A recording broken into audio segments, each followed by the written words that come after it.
bertemu buat saudara-saudaraku yang beribadah onsite saat ini.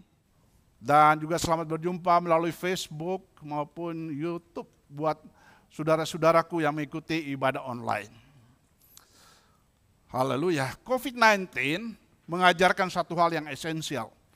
Satu legitimasi yang luar biasa, yaitu orang Kristen tidak ada alasan untuk tidak beribadah. Yang tidak dapat ke gereja, Tuhan sediakan medsos. Facebook dikejar dengan Facebook, dengan YouTube, bahkan Zoom.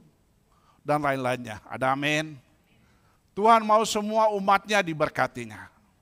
Yang ada di gereja, di rumah, di tempat-tempat liburan sekalipun. Ingat, jadwal ibadah live streaming GLILE. Setiap minggu mulai jam 10.00 waktu Indonesia Barat. Haleluya. Minggu ini kita akan memulai dengan seri khotbah yang baru. Tadi Pastor Edward sudah sampaikan. Musim kehidupan. Dan saat ini kita akan belajar sama-sama bagian pertama dengan judul Mengenal Musim Kehidupan. Apa urgensinya? Kita harus mengenal musim kehidupan. Alasannya musim kehidupan akan kita alami, kita akan melaluinya sepanjang kita masih hidup di muka bumi ini. Yaitu 24 jam. Sehingga sangat penting kita mengenal apa itu musim kehidupan. Supaya kita dapat mengelolanya dengan baik, sesuai berdasarkan dengan firman Tuhan. Bukan sesuai dengan pendapat saudara dan saya. Saat ini kita semua mengalami musim kehidupan yang berbeda-beda. Saat ini saya katakan, ada yang bersuka cita, ada yang sakit, ada yang lebay, ada yang berduka cita. Lalu mimbar ini saya mau sampaikan turut berduka cita buat Ko Daniel, pamannya yang dipanggil oleh Tuhan. Mereka lagi berada di tempat yang sebelumnya bersuka cita, ternyata Tuhan rubahkan menjadi berduka cita. Haleluya, kita akan melihat musim kehidupan yang berbeda pada minggu-minggu yang akan datang. Ketika Tuhan menciptakan bumi, Dia mengatur musim dan cuaca. Kita akan baca sama-sama Kejadian pasal 8 ayat 22. Hitungan ketiga, 2, 3. Selama bumi masih ada, tak akan berhenti-henti musim menabur dan menuai. Dingin dan panas, kemarau dan hujan, siang dan malam. Haleluya. Kita semua tahu dan mengalami hal itu sampai saat ini. Tuhan juga telah menetapkan musim aktivitas manusia yang disebut musim kehidupan. Sekali lagi, Tuhan menetapkan musim kehidupan manusia yang dinamakan musim kehidupan. Musim kehidupan adalah bentuk relasional, hubungan satu sama lain, maupun terhadap fisik kita, maupun spiritual dan emosional kita. Pengkhotbah 3 ayat 1 berkata, untuk segala sesuatu ada masanya, untuk apapun di bawah langit ada waktunya. Versi Abad Baru mengatakan, segala sesuatu di bumi memiliki musimnya sendiri. Setiap tukang kebun, kita semua yang suka tanaman-tanaman, tahu bahwa jika tidak mengalami perubahan musim, tanaman tidak akan bertumbuh. Kita harus memiliki perubahan musim agar tanaman yang kita tanam itu dapat tumbuh. Kalau hujan terus dia tidak berkembang. Kalau panas terus juga tanaman itu tidak akan berkembang. Hal yang sama berlaku juga buat kita, buat manusia. Kita harus melalui berbagai musim kehidupan untuk bertumbuh menjadi dewasa rohani. Tidak ada satupun orang percaya, orang Kristen tidak akan melalui musim kehidupan ini. Karena itu adalah prosesnya Tuhan untuk kita menjadi dewasa rohani. Pagi ini saya ingin membagikan 5 fakta umum tentang musim kehidupan. Kemudian kita akan melihat bagaimana memanfaatkan musim kehidupan dengan sebaik-baiknya, terlepas dari musim kehidupanmu saat ini. Fakta pertama, musim kehidupan berada di luar kendali kita, atau musim kehidupan tidak berada di bawah kendali kita. Prinsipnya adalah 3 hal. Anda tidak dapat mengontrol kapan itu terjadi. Perhatikan baik-baik. Yang kedua, Anda tidak dapat mengontrol berapa lama hal itu terjadi dalam hidupmu. Anda tidak dapat mengontrol lokasi dan durasinya. Sebagian besar musim dimulai dengan gangguan atau ketidaknyamanan. Saat Anda memasuki musim baru, tiba-tiba karena sesuatu yang baru saja terjadi dalam hidupmu, semua rencana buyar dan harus diperbaharui lagi. Ini sering kita alami. Kesedihan adalah musim kehidupan. Contohnya salah satu. Anda akan mengalaminya berkali-kali dalam hidup. Karena ada saatnya Anda sakit yang berkepanjangan. Saya banget itu. Saya mengalaminya itu. Yang tidak dapat saudara kendalikan. Kalau sakit itu saudara bohong kalau ada yang gak mau cepat-cepat pulang rumah. Saya 2 bulan di rumah sakit. Saya pindah-pindah kamar supaya suasananya bisa menguatkan saya. Jika Anda adalah orang tua, anak-anak Anda pada akhirnya akan tumbuh dewasa, pindah dan menikah. Setiap dari kita yang ada di ruangan ini yang mengikuti live streaming ini akan kehilangan orang yang kita cintai dalam hidup kita dan Anda tidak bisa mengendalikannya. Ini membuat frustrasi bahwa kita tidak dapat memprediksi musim kehidupan apa yang akan terjadi dalam hidup ini. Dan kita tidak pernah dapat mengetahui dengan tepat kapan itu akan terjadi. Contoh selanjutnya, menunggu adalah musim kehidupan juga. Apakah Anda tahu alasan mengapa sering kita harus menunggu begitu lama setiap kegiatan kita di dunia ini? Karena banyak hal di luar kendali Anda. Perhatikan baik-baik, Anda menunggu karena banyak hal di luar kendali kita. Jika Anda bisa mengendalikannya, Anda tidak perlu menunggu. Jadi musim kehidupan tidak terkendali dalam hidup kita. Beberapa hal terjadi dengan cepat dan beberapa hal terjadi dengan lambat. Anda dapat mengontrol durasi musim, Anda tidak akan dapat mengontrol durasi musim kehidupan kita. Haleluya. Jadi siapa yang menentukan musim kehidupan? Kita baca sama-sama, nanti saya bacakan di Daniel 2 ayat 21. Begini firman Tuhan. Dia mengubah saat dan waktu. Dia memecat raja dan mengangkat raja. Dia memberi hikmat kepada orang bijaksana dan pengetahuan kepada orang yang berpengertian. Tuhan mengendalikan semua peristiwa yang ada di muka bumi ini. Ada amin. Percaya sungguh itu. Itu sebabnya kita tidak perlu terlalu khawatir tentang apa yang akan terjadi di muka bumi ini, ke depan ini. Karena Tuhan berada pada posisi pengendali tertinggi di dalam hidup ini. Tadi pujian mengatakan, kita bisa menjalani masa-masa sulit hidup ini adalah hanya bersama dengan Tuhan. Percaya bahwa hidup kita di bawah kendali Tuhan. Itulah kuncinya. Pelajaran kedua, musim kehidupan terkadang membingungkan. Perhatikan baik-baik. Terkadang kita berpikir, mengapa ini terjadi pada saya? Sering kita melakukan itu, mengeluh kepada Tuhan. Apa yang terjadi? Kita cenderung memahami musim yang kita jalani setelah musimnya selesai. Tetapi melihat kembali kehidupan kita, Anda akan memiliki perspektif yang jauh lebih besar daripada melihat mengapa. Apa alasannya? Karena melihat ke depan Anda tidak tahu apa yang akan terjadi. Tetapi melihat ke belakang, Anda tahu persis yang terjadi dan itu memberi Anda perspektif untuk melihat musim yang telah Anda lalui. Jadi musim kehidupan ini kadang membingungkan. Namun ada beberapa hal yang terjadi di sepanjang hidup saudara dan saya yang tidak akan pernah dipahami. Anda tidak akan mendapat penjelasan sampai Anda masuk ke dalam kerajaan surga. Alasannya karena Tuhan ini ingin mengajar Anda untuk hidup dengan iman. Hari Jumat malam kemarin setelah Lead Academy diperdebatkan hal ini. Bukan dengan penjelasan. Anda diminta oleh Tuhan hidup dengan iman bukan dengan penjelasan. Karena apa? Tuhan sulit untuk dimengerti. Jadi pada saat engkau tidak mengerti, pahamilah bahwa Tuhan itu sangat sulit dimengerti. Jadi kemarin hal ini diperdebatkan, saya mau clearkan pada pagi hari ini. Bahwa Tuhan sulit untuk dimengerti. Ada amin. Orang Kristen hidup dengan iman, bukan dengan penjelasan. Itu yang penting. Pengkhotbah 3 ayat 11. Ia membuat segala sesuatu indah pada waktunya. Bahkan ia memberikan kekekalan dalam hati mereka. Tetapi manusia tidak dapat menyelami pekerjaan yang dilakukan Allah dari awal sampai akhir.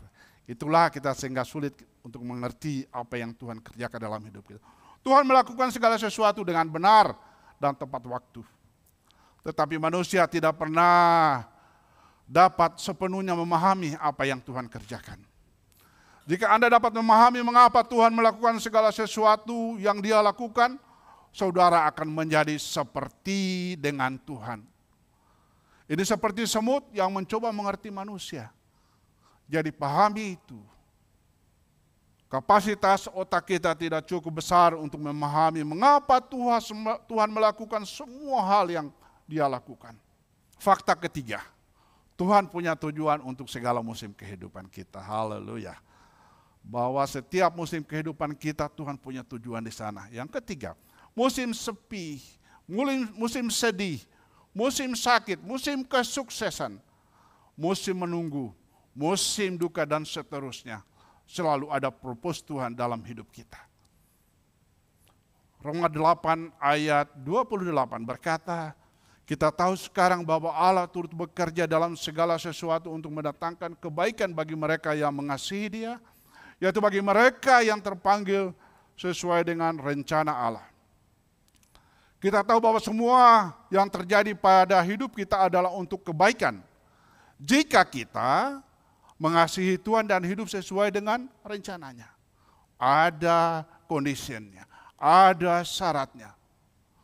Bahwa Tuhan akan merubah semuanya menjadi kebaikan kita asalkan kita mengasihi Tuhan dan hidup sesuai dengan rencananya. Lingkari kata bekerja dalam dan bagi mereka. Ini adalah janji yang tidak untuk semua orang. Allah hanya bekerja sama untuk kebaikan bagi mereka yang mengasihi Tuhan dan hidup sesuai dengan panggilannya, sesuai rencananya. Dengan kata lain, kita percaya Dia dengan apa yang kita lakukan. Ini adalah salah satu kebenaran dalam Alkitab. Tuhan tidak pernah melakukan sesuatu secara kebetulan. Tuhan tidak pernah merencanakan saat-saat yang buruk buat saudara dan saya. Hal itu terjadi karena dua hal. Keputusan buruk yang kita buat. Atau juga yang kedua terjadi karena keputusan buruk yang dibuat orang lain yang mengakibatkan kita menjadi susah dalam hidup ini.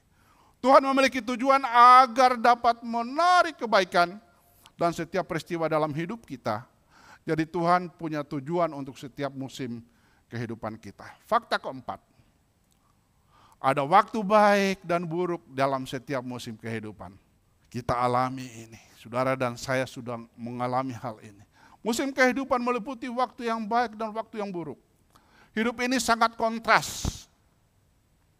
Kita melewati gunung dan lembah. Kita melewati kesuksesan dan kegagalan. Memiliki kemenangan dan kekalahan. Inilah namanya musim kehidupan. Saudara dan saya semua mengalami hal ini. Dalam Pengkhotbah 3 ayat 2 hingga 8, ini bukan daftar lengkapnya. Ini hanya representasi dari musim kehidupan.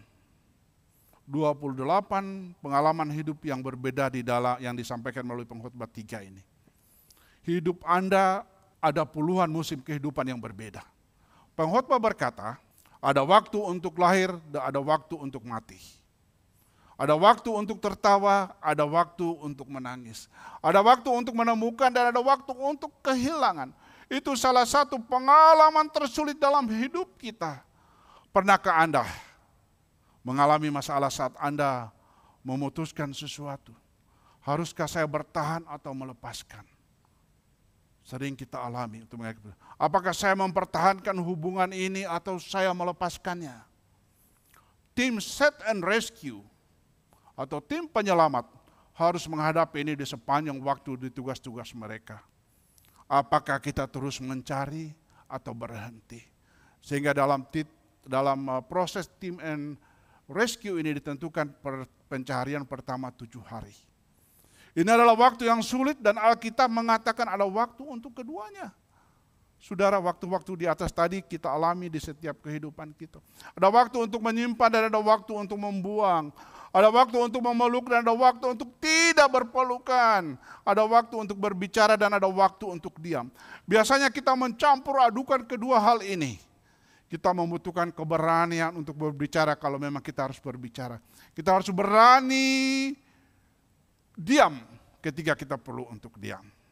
Jadi Bapak, Ibu, suami, istri, anak-anak, kalau ada waktu ada yang diam, memang Tuhan mengatakan ada waktunya diam.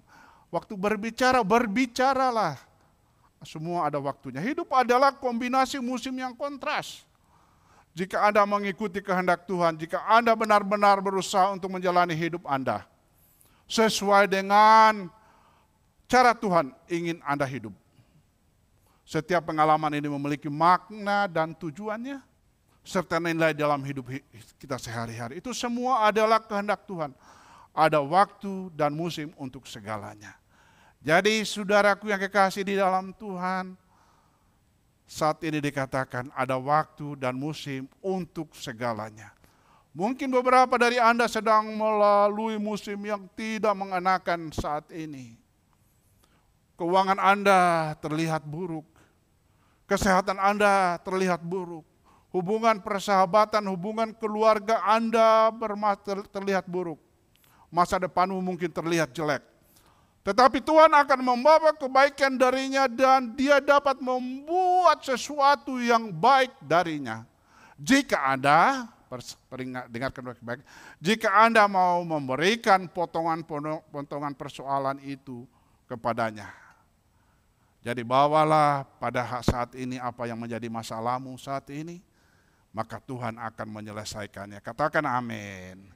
Yang kelima, fakta terakhir.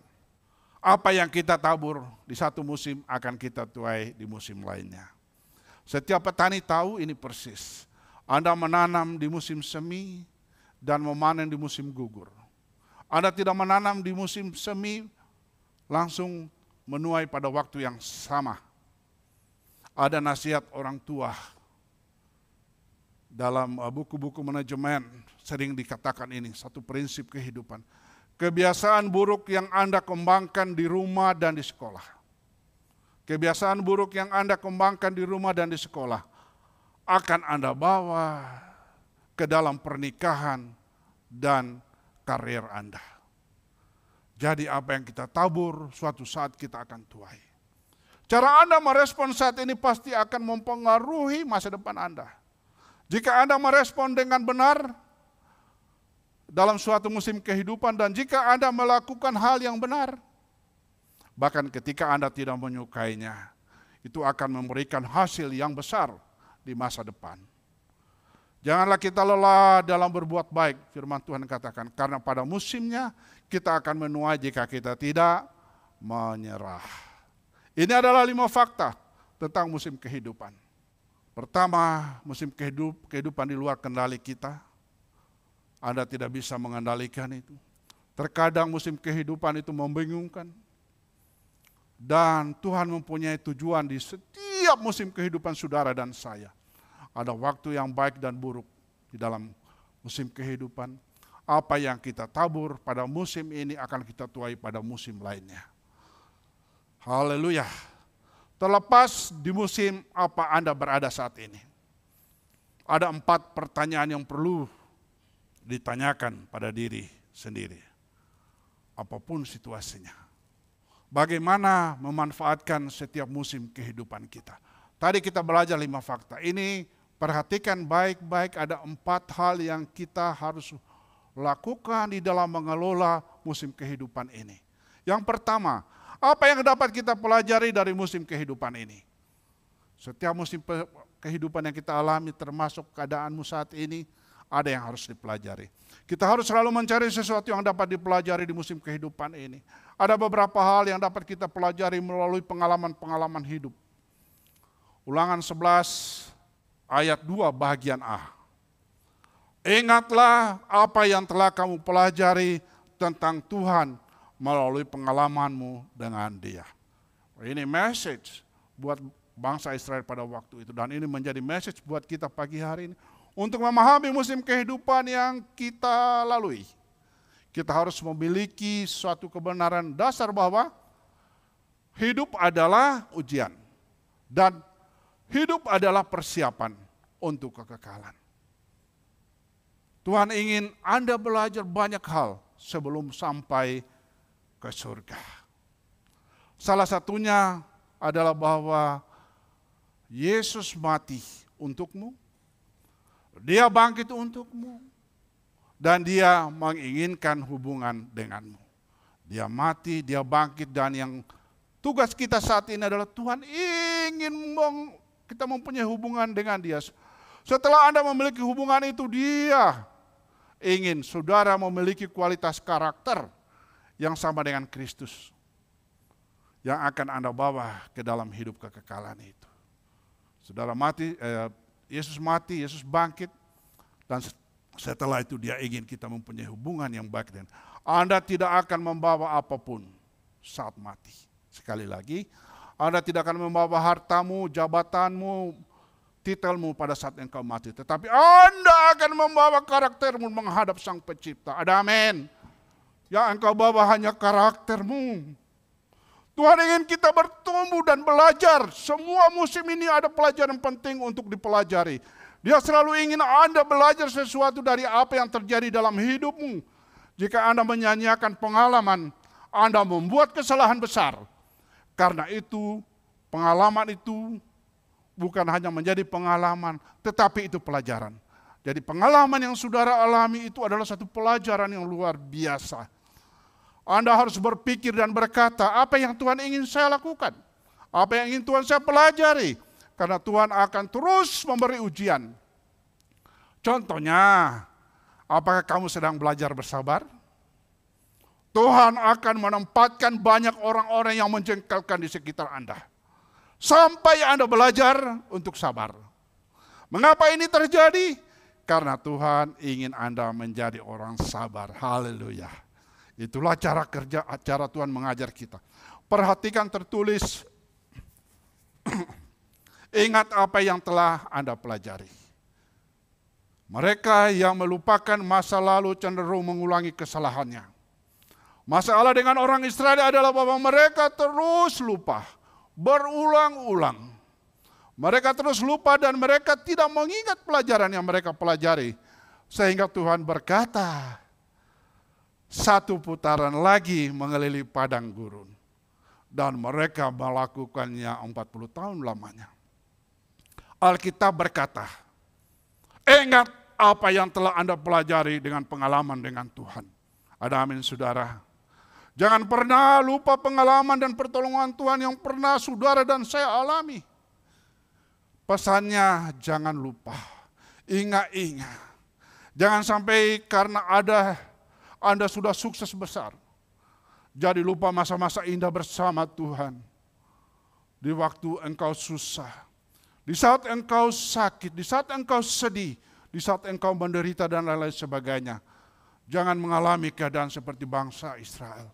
Ini message pada saat ini. Ada satu pelajaran yang menyeluruh yang Tuhan ingin kita semua pelajari dalam hidup ini. Yang Rasul Paulus tuliskan di 2 Korintus 1 ayat 9b. Tetapi hal itu terjadi supaya kamu jangan menaruh kepercayaan pada diri kami sendiri, tetapi hanya kepada Allah yang membangkitkan orang-orang mati. Ini terjadi agar kita belajar untuk percaya. Bukan kepada diri sendiri, tetapi kepada Allah. Tuhan akan membawa semua jenis pengalaman dalam hidup kita untuk mengajar kita supaya percaya. Bukan pada diri sendiri, tetapi kepada Tuhan. Kadang-kadang Tuhan membuat Anda akan terlentang. Tidak berdaya sama sekali. Sehingga kita harus melihat ke atas kepada Tuhan. Saudara pernah mengalaminya. Saya pernah mengalaminya ini saudara. Tuhan harus membuat kita terlentang. Karena apa? Kita tidak mau mengingat pengajaran yang Tuhan sudah berikan dalam hidup kita. Anda tidak akan pernah tahu bahwa Tuhan adalah yang Anda butuhkan sampai Tuhan mengambil semua yang kita miliki. Sekali lagi saya mau katakan, Anda tidak akan pernah tahu bahwa Tuhan adalah yang Anda butuhkan sampai Tuhan mengambil semua yang saudara miliki. Akan ada saat-saat dalam hidupmu yang membuat Tuhan tinggal satu-satunya yang Anda miliki. Sama dengan Ayub. Kemudian Anda belajar bahwa ternyata Tuhan, Dia adalah yang kita butuhkan. Katakan amin, saudara. Dia yang kita butuhkan. Pada satu saat, pada saat pelajaran-pelajaran yang Tuhan berikan, kita tidak. Karena Tuhan mencintaimu, engkau akan dibuat terlentang. Tidak berdaya hanya menghadap kepada Tuhan. Yang kedua, apa yang bisa kita nikmati dalam musim kehidupan? Sudahlah, dalam musim kehidupan ini ada hal-hal yang perlu kita nikmati. Setiap orang selalu berusaha untuk hidup bahagia. Tetapi Alkitab mengatakan bahwa kita tidak boleh menunggu untuk menikmati hidup bahagia. Kita harusnya menikmati sekarang ini. Pengkhotbah 11 ayat 8 berkata, oleh sebab itu jika orang panjang umurnya, biarlah ia bersuka cita di dalamnya. Tetapi hendaklah ia ingat akan hari-hari yang gelap. Karena banyak jumlahnya. Segala sesuatu yang datang adalah kesia-siaan. Setiap orang harus menikmati hidup mereka setiap hari, setiap saat. Kita harus menikmati setiap hari musim yang baik maupun musim yang buruk. Kemudian di 1 Tesalonika 5 ayat 18 berkata, mengucap syukurlah dalam segala hal, sebab itulah yang dikehendaki Allah di dalam Kristus Yesus bagi kamu. Bersyukurlah dalam segala keadaan. Itulah kehendak Allah bagimu. Kita harus menjalani hari-hari baik dan buruk. Hari-hari sulit dan hari-hari senang. Dengan rasa syukur. Karena masing-masing telah diberikan kepada kita oleh Tuhan. Menikmati musim kehidupan. Belajar menikmati seluruh musim kehidupan. Kuncinya adalah bersama dengan Tuhan. Katakan amin. Bahwa kita bisa menikmati masa-masa hidup ini. Musim kehidupan ini. Hanya bersama dengan Dia. Engkau akan menikmatinya dengan luar biasa. Filipi 4 ayat 11 berkata, aku katakan ini bukanlah karena kekurangan. Sebab aku telah belajar mencukupkan diri dalam segala keadaan. Statement yang luar biasa dari Paulus kepada jemaat di Filipi. Paulus telah belajar untuk menjadi puas dalam situasi apapun.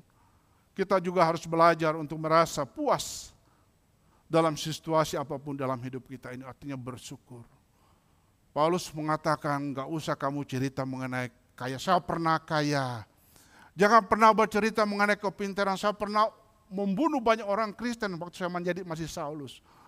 Jadi dia katakan, sebab aku telah belajar mencukupkan diri dengan segala keadaan. Belajarlah puas dalam segala musim hidupmu.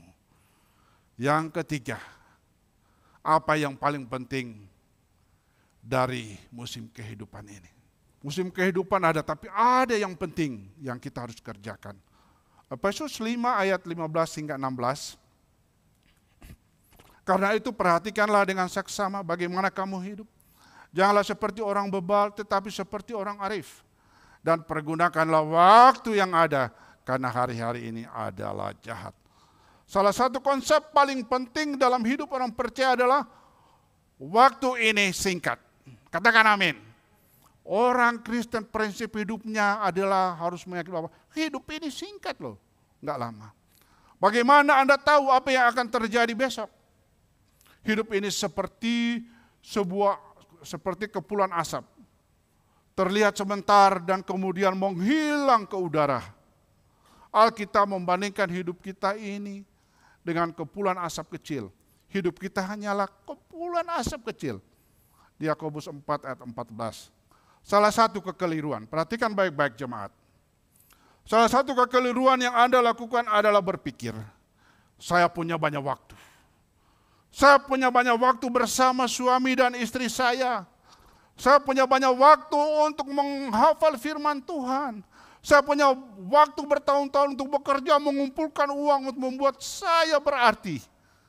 Itu sebuah kekeliruan. Haleluya. Kesalahan lain yang sebagian besar dari kita lakukan adalah saya dapat memiliki semuanya. Saya dapat menjadi segalanya. Saya dapat melakukan semuanya setiap saat. Banyak manusia menyatakan ini karena dia adalah super. Yang benar adalah Anda tidak bisa. Firman Allah berkata, no, you cannot do it. Harus ada pilihan. Pengkhotbah 3 ayat 1. Pengkhotbah 3 ayat 1 berkata, untuk segala sesuatu ada masanya. Dan untuk segala sesuatu di bawah langit ada masanya. Anda tidak dapat memiliki semuanya sekaligus. Anda harus membuat beberapa pilihan yang sulit. Beberapa keputusan yang sulit. Tentang apa yang benar-benar penting pada saat tertentu dalam hidup ini. Ada pilihan, ada prioritas dalam hidup ini. Haleluya. Efesus 5 ayat 16 mengatakan, jalani hidup ini dengan rasa tanggung jawab, bukan sebagai orang yang tidak tahu arti dan tujuan hidup ini. Tetapi sebagai orang yang tahu persis memanfaatkan waktu Anda sebaik-baik mungkin. Jadi waktu ini singkat, pergunalah waktu ini sebaik-baiknya karena waktu ini adalah jahat. Alkitab berkata, nikmatilah setiap hari dalam hidupmu. Ada amin. Firman Allah mengajarkan, nikmatilah setiap hari dalam musim hidupmu. Untuk memaksimalkannya dalam hidupmu sehari-hari, mulai hari ini, besok, dan seterusnya. Anda harus bertanya, apa yang bisa saya pelajari di setiap musim hidupmu? Mulai siang ini dan besok. Apa yang bisa saya nikmati? Apa yang paling penting di dalam musim hidup saya? Saya akan menutup dengan pertanyaan terakhir yang perlu Anda tanyakan pada diri sendiri di musim hidup ini. Yang keempat, bagaimana kita bisa menolong orang lain di musim kehidupan ini? Kayaknya setiap khotbah selalu muncul bagian ini. Bahwa saudara tidak boleh hidup sendiri. 2 minggu yang lalu saya berkhotbah, ayat ini muncul lagi. Saya tidak tahu mengapa. Tetapi ada rencana Tuhan buat saudara dan saya. Di masa-masa dunia yang sulit ini kita perlu turun tangan. Menyatakan kebenaran firman Allah. Alkitab mengatakan dengan sangat jelas bahwa kita tidak ditempatkan di bumi ini hanya untuk hidup bagi diri sendiri. Efesus 2 ayat 10 mengatakan, kamu diciptakan untuk kehidupan pekerjaan yang baik. Tuhan memberi Anda kemampuan. Tuhan memberi Anda bakat. Dan Tuhan memberi Anda energi untuk membantu orang lain. Tuhan tidak menempatkan kita, perhatikan baik-baik. Tuhan tidak menempatkan kita di bumi ini hanya untuk menjadi orang yang egois. Hanya mementingkan diri sendiri. Dia ingin, Tuhan ingin Anda saudara membantu orang lain. Katakan amin. Amsal 3 ayat 27. Janganlah menahan kebaikan daripada orang-orang yang berhak menerimanya, padahal engkau mampu melakukannya. Saya bacakan sekali lagi. Janganlah menahan kebaikan daripada orang-orang yang berhak menerimanya, padahal engkau mampu melakukannya. Sebisa mungkin berbuat baiklah kepada orang yang membutuhkan pertolongan.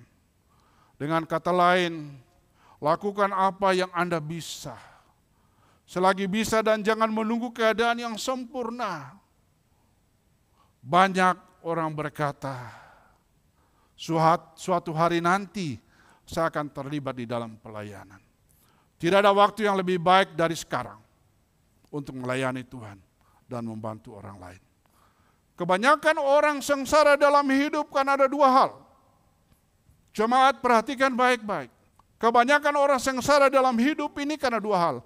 Mereka menghabiskan waktu mereka menyesali masa lalu mereka. Dan yang kedua, mereka menghabiskan waktu mereka memikirkan masa depan yang penuh dengan kekhawatiran.